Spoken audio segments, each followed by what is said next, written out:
வணக்கம். ஜேகே செய்திகளின் பிரதான செய்திகள். முதலில் தலைப்புச் செய்திகள்.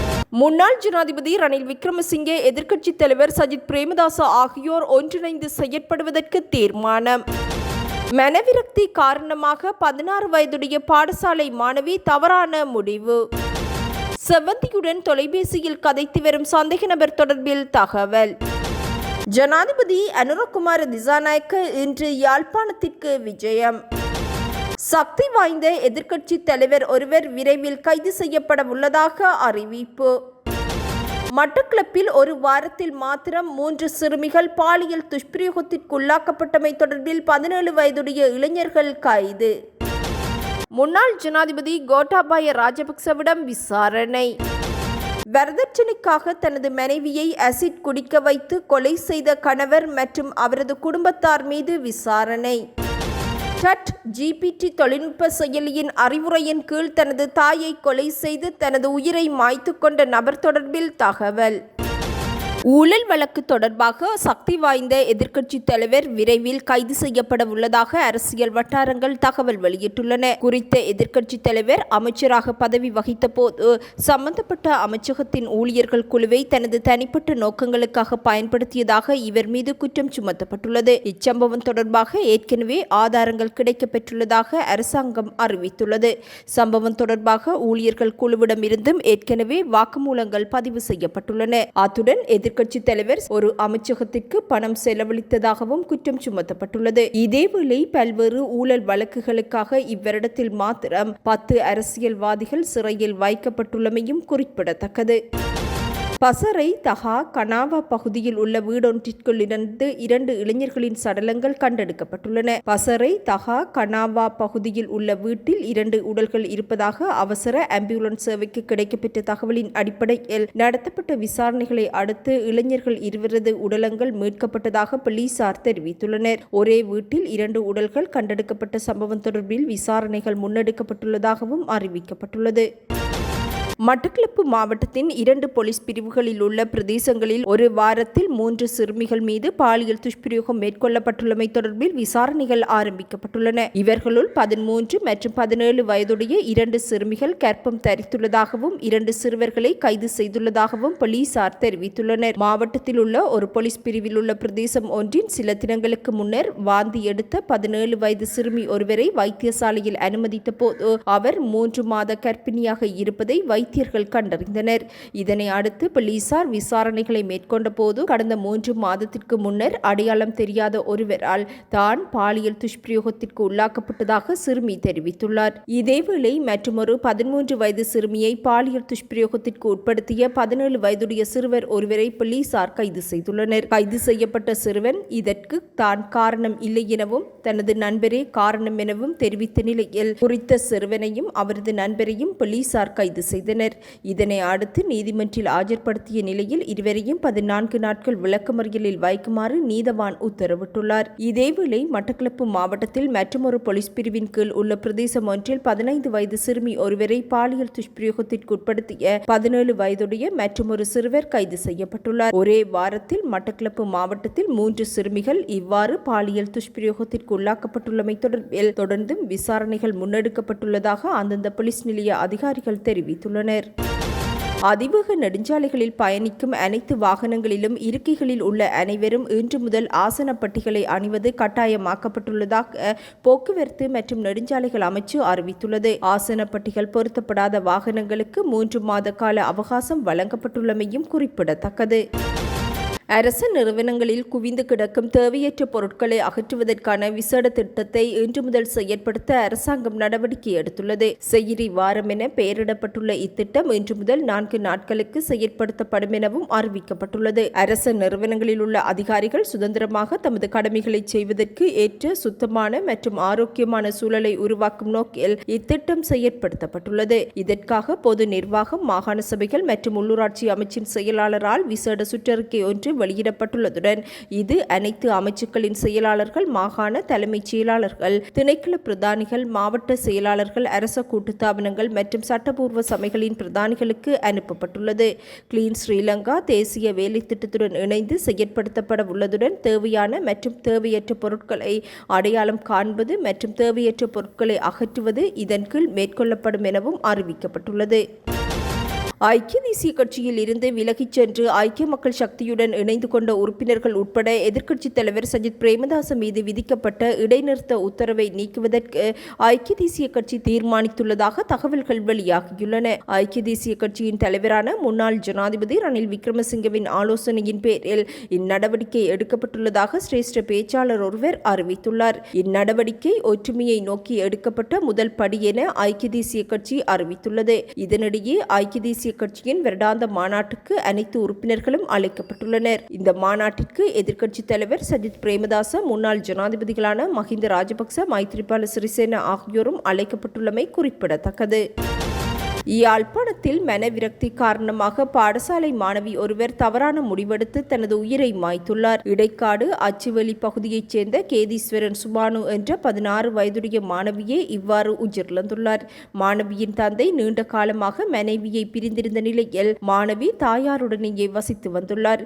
இந்நிலையில் கடந்த 25ஆம் தேதி அம்மாணவி தவறான முடிவெடுத்து தனக்குத்தானே மண்ணெண்ணெய் ஊற்றி தீ மூட்டியுள்ளார். தொடர்ந்தும் சிகிச்சைக்காக அச்சுவேலி வைத்தியசாலைக்கு கொண்டு சென்ற நிலையில் அங்கிருந்து யாழ்போதனா வைத்தியசாலைக்கு மாற்றப்பட்டார். யாழ்போதனா வைத்தியசாலையில் சிகிச்சை பெற்று வந்த நிலையில் குறித்த மாணவி சிகிச்சை பலனின்றி உயிரிழந்துள்ளார். சடலம் மீதான விசாரணைகள் மேற்கொள்ளப்பட்ட நிலையில் சாட்சிகளை அச்சுவேலி போலீசார் நெறிப்படுத்தினர்.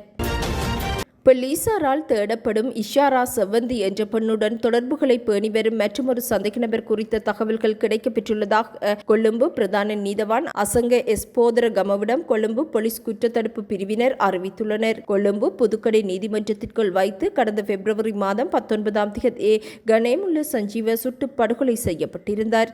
இவரின் படுகொலை தொடர்பில் கைது செய்யப்பட்ட ஏனைய சந்தேக நபர்களை தவிர்த்து புதிதாக கண்டறியப்பட்டுள்ள இந்நபர் தொடர்பில் மேலும் விசாரணைகள் மேற்கொள்ள அனுமதி வழங்குமாறு கொழும்பு பிரதான நீதவானிடம் கொழும்பு போலீஸ் குற்றத்தடுப்பு பிரிவினர் கோரிக்கை விடுத்திருந்தனர். புதிதாக கண்டறியப்பட்டுள்ள இச்சந்தேக நபர் இஷாரா செவ்வந்தியுடன் தொலைபேசியில் தொடர்புகளை பேணி வருகின்றார் என தகவல்கள் கிடைக்கப்பெற்றுள்ளதாகவும் கொழும்பு போலீஸ் குற்றத்தடுப்பு பிரிவினர் தெரிவித்துள்ளமை குறிப்பிடத்தக்கது. அரசாங்கத்தின் பொது நிதியை தவறாக பயன்படுத்திய குற்றச்சாட்டில் இலங்கை குற்றப்புலனாய்வு பிரிவு தொடர்ந்தும் விசாரணைகளை நடத்தி வருகின்றது. முன்னாள் ஜனாதிபதி ரணில் விக்ரமசிங்கவின் செயலாளர் சமன் ஏக்கநாயக்க மீண்டும் விசாரணைக்கு உட்படுத்தப்பட்டுள்ளார். ஒவ்வொரு தடவையும் நடைபெறவுள்ள விசாரணைகளுக்காக சமன் ஏக்கநாயக்க குற்றப்புலனாய்வு திணைக்களத்தில் முன்னிலையாக வேண்டிய தேவை இல்லை எனவும் அவருடைய வீட்டில் அல்லது அலுவலகத்தில் வைத்து விசாரணைகள் நடத்தப்படும் எனவும் குற்றப்புலனாய்வு திணைக்களம் அறிவித்துள்ளது.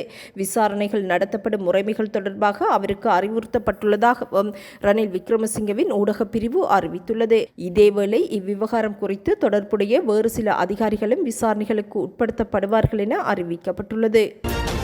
ஜனாதிபதியாக பதவியேற்று ஒரு வருடம் பூர்த்தியாகவுள்ள நிலையில் ஜனாதிபதி அனுரகுமார திசாநாயக்க இன்று யாழ்ப்பாணத்திற்கு விஜயம் மேற்கொண்டுள்ளார். இதன்போது ஜனாதிபதி பல்வேறு அபிவிருத்தி திட்டங்களையும் ஆரம்பித்து வைத்துள்ளார். இன்று காலை 8:30 மணிக்கு மயிலட்டியில் மீன்பிடி துறைமுக அபிவிருத்தி பணிகளை ஆரம்பித்து வைத்த ஜனாதிபதி 9:30 மணிக்கு யாழ் மாவட்ட செயலகத்தின் கடவுச்சுட்டு பணிமனையை திறந்து வைத்துள்ளார். அங்கிருந்து யாழ் பொது நூலகத்திற்கு ஜனாதிபதி செல்கின்றார். தொடர்ந்தும் பிற்பகல் 1:30 மணியளவில் மண்டைத்தீவில் அமையவுள்ள சர்வதேச துடுப்பாட்ட மைதான நிர்மாண பணிகளை தொடக்கி வைக்கும் ஜனாதிபதி முக்கிய சந்திப்புகளிலும் ஈடுபடுவார் என அறிவிக்கப்பட்டுள்ளது.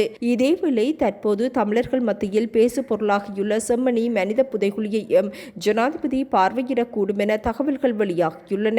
எனினும் இது குறித்த உறுதியான தகவல்கள் வெளியிடப்படவில்லை. இந்நிலையில் மண்டைத்தீவு மனித புதைகுழி தொடர்பில் ஜனாதிபதி கரிசனை செலுத்த வேண்டும் என வேலணை பிரதேச சபை உறுப்பினர் சுவாமிநாதன் பிரகலாதன் கோரிக்கை விடுத்துள்ளார். மண்டைத்தீவில் சர்வதேச துடுப்பாட்ட மைதானத்திற்கு அடிக்கல் நாட்டுவதற்காக ஜனாதிபதி அனுரகுமார திசாநாயக்க வரும் நிலையில் அந்த இடத்திலிருந்து 1 கிலோமீட்டர் தூரத்திற்குள் மண்டைத்தீவு மனித புதைகுழிகள் காணப்படுகின்றன. மண்டைத்தீவில் 2 மனித புதைகுழிகள் உள்ளதாகவும் அவை அகலப்பட்டு நீதியான விசாரணைகள் மேற்கொள்ளப்பட வேண்டும் என இம்மாதம் 20ஆம் தேதி வேலணை பிரதேச சபை அமர்வில் பிரேரணை ஒன்றை முன்வைத்திருந்ததாகவும் அவர் குறிப்பிட்டுள்ளார்.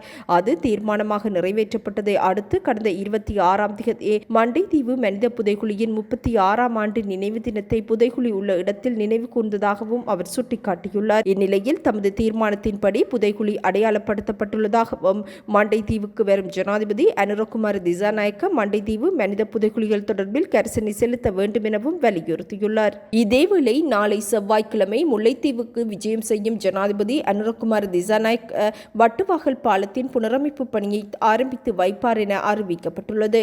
அத்துடன் தென்னை முக்கோண வலய பணிகளையும் ஜனாதிபதி அனுரகுமார திசாநாயக்க ஆரம்பித்து வைக்கவுள்ளமை குறிப்பிடத்தக்கது. அண்மையில் இந்தோனேஷியாவில் இருந்து கைது செய்யப்பட்டு நாட்டிற்கு அழைத்து வரப்பட்ட பாதாள உலகக்குழு தலைவர் கெஹல் பத்தரபாத்மே விசாரணைகளின் போது பல்வேறு தகவல்களை வெளியிட்டுள்ளதாக போலீசார் தெரிவித்துள்ளனர். துருக்கிக்கு சென்று பதுங்கி இருக்க சகல ஏற்பாடுகளும் செய்யப்பட்டிருந்ததாக கெஹல் பத்தரபாத்மே இதன்போது தெரிவித்துள்ளார். 2 நாட்கள் சென்றிருந்தால் தமது வாளை கூட பிடித்திருக்க முடியாது என அவர் குறிப்பிட்டுள்ளார். போலீஸ் துணை அத்தியட்சகர் ரொஹான் ஒலுகலவிடம் அவர் இந்த தகவலை வெளிப்படுத்தியதாக அறிவிக்கப்பட்டுள்ளது. அதிகாரிகள் தம்மை கைது செய்வார்கள் என கனவில் கூட நினைத்து பார்க்கவில்லை எனவும் தமக்கு ஏதேனும் பிரச்சனை ஏற்பட போகின்றது என்பதை தாம் உணர்ந்திருந்ததாகவும் பாத்மே தெரிவித்துள்ளார். இதனால் துருக்கிக்கு சென்று அங்கு தலைமறைவாக இருக்க சகல ஏற்பாடும் செய்யப்பட்டதாகவும் தெரிவித்துள்ள கெஹல் பத்தரபாத்மே 2 நாட்கள் கடந்திருந்தால் தமது வாளை கூட பிடித்திருக்க முடியாது என குறிப்பிட்டுள்ளார். இதேவேளை உலகில் 20 நாடுகளில் தாம் தங்கி இருந்ததாகவும் அவற்றில் இந்தோனேஷியாவே மிகவும் பாதுகாப்பான நாடாக கருதியதாகவும் தெரிவித்துள்ள கெஹல் பத்தரபாத்மே இலங்கையை விட இந்நாடு 29 மடங்கு பெரியது எனவும் பெரிய சனத்தொகையை கொண்ட நாடு எனவும் குறிப்பிட்டுள்ளார். அதிகாரி ஒலுகல இந்தோனேஷியா வந்துள்ளதாக தகவல் கிடைத்ததும் தாம் இருப்பிடத்தை மாற்றிய போதிலும் அம்முயற்சி வெற்றியளிக்கவில்லை எனவும் கெஹல் பத்தரபாத்மே தெரிவித்துள்ளார். கெஹல் பத்தரபாத்மே உள்ளிட்ட 5 முக்கிய பாதாள உலக உறுப்பினர்கள் கைது செய்யப்பட்டு விசாரணைகளுக்கு உட்படுத்தப்பட்டுள்ளமை குறிப்பிடத்தக்கது. ஜனாதிபதி அனுரகுமார திசாநாயக்க கலனி பல்கலைக்கழக பழைய மாணவர் ஒன்று கூடல் நிகழ்வொன்றில் கலந்து கொண்டுள்ளார். இந்நிகழ்வின் போது ஜனாதிபதியுடன் பல்கலைக்கழகத்தில் கல்வி கற்ற பலரும் அவருக்கு அமோகமான வரவேற்பினை வழங்கியுள்ளனர். நேற்றைய தினம் கலனி பல்கலைக்கழகத்தில் இந்நிகழ்வு நடைபெற்றுள்ளது. ஜனாதிபதி அனுரவின் சமகால நண்பர்கள் பலரும் ஜனாதிபதியுடன் புகைப்படம் எடுத்துக்கொள்ள தீவிர ஆர்வம் காட்டியிருந்தமை தொடர்பிலான வீடியோக்களும் சமூக வலைதளங்களில் பதிவாகியுள்ளன. பலர் ஜனாதிபதியுடன் இணைந்து புகைப்படம் எடுத்துக்கொண்டதுடன் ஜனாதிபதியும் அவர்களுக்கு சரிசமமாக தனது நட்பை வெளிப்படுத்தியிருந்தமையும் குறிப்பிடத்தக்கது. சட் ஜிபிடி எனப்படும் தொழில்நுட்ப செயலியின் அறிவுரையின் கீழ் நபரொருவர் தனது தாயை கொலை செய்துவிட்டு தானும் தனது உயிரை மாய்த்து கொண்டுள்ளார். இச்சம்பவம் அமெரிக்காவில் இடம்பெற்றுள்ளது. உளவியல் பிரச்சினைகளால் பாதிக்கப்பட்ட அமெரிக்காவின் முன்னணி நிறுவனம் ஒன்றின் முகாமையாளராக பணியாற்றி வந்த நபர் ஒருவரே இந்த விபரீத முடிவை எடுத்துள்ளார். சட் ஜிபிடிக்கு பெயரிட்டு அவர் பல மணி நேரங்கள் அதனுடன் உரையாடி வைத்துள்ளமை விசாரணைகளில் கண்டறியப்பட்டுள்ளது. இந்த உரையாடல்களை அவருடைய இன்ஸ்டாகிராம் மற்றும் யூடியூப் தளங்களிலும் பதிவிட்டு வந்துள்ளார். சட் ஜிபிடி இவருடைய மனநோயை மேலும் மோசமாக்கியுள்ளமையும் விசாரணைகளில் கண்டறியப்பட்டுள்ளது. குறித்த நபருக்கு அவரது தாய் மனநோய்க்கான மருந்தை வழங்கி கொலை செய்ய திட்டமிட்டதாக சட் ஜிபிடி பரிந்துரைத்துள்ளது. இதன் விளைவாக அவர் தனது தாயை கொலை செய்துவிட்டு தானும் தனது உயிரை மாய்த்து கொண்டுள்ளார்.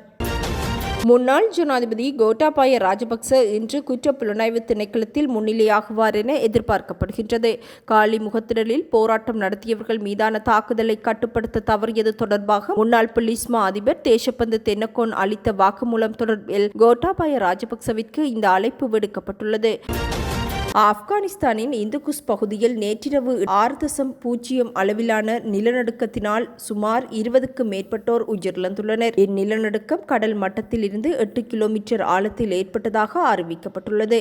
நிலநடுக்கத்தின் தாக்கம் டெல்லியிலும் பாகிஸ்தானின் இஸ்லாமாபாத் லாகூரிலும் உணரப்பட்டதாக இந்திய ஊடகங்கள் செய்தி வெளியிட்டுள்ளன. நிலநடுக்கத்தினால் இதுவரை 20 பேர் உயிரிழந்துள்ளதாக அந்நாட்டு ஊடகங்கள் செய்தி வெளியிட்டுள்ளன. பிரதான செய்திகள் நிறைவடைகின்றன. நமது அடுத்த பிரதான செய்திகளை நாளை எதிர்பாருங்கள். வணக்கம்.